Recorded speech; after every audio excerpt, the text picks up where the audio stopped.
The bed floor I selected for the truck was made by Smoky Road Rod Shop. The floor is made of extruded aircraft aluminum. The original floor was made of oak wood. The pattern on the floor is an oak grain pattern. The color is called garnet. The bed floor was test fitted in the truck before it was sent to the body shop for body work and paint. After the truck returned from the body shop, it was time to complete the assembly of the bed.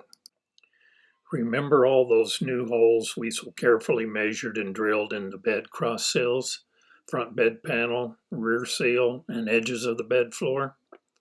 It's time to see if they work as planned. There are 92 bolts retaining the bed floor in the bed. The bolts on the bottoms of the polished stainless steel retaining strips are hidden, and inserting them blindly was an interesting chore. The retaining bolts were all torqued to 10 inch-pound. These two small pieces help support the rear corners of the bed floor near the wheel tubs.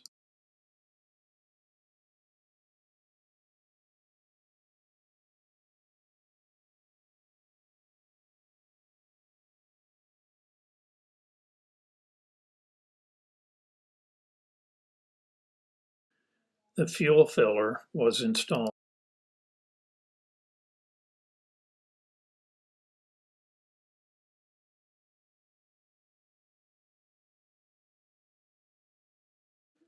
The bed floor appeared to be a simple job, but some slight adjustments were necessary as the bed floor was refitted into the truck.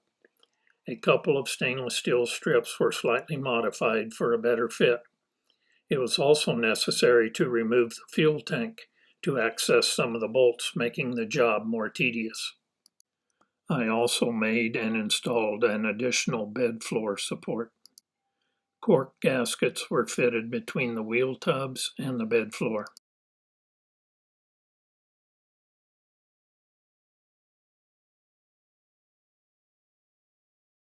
The bed floor now has an attractive custom appearance.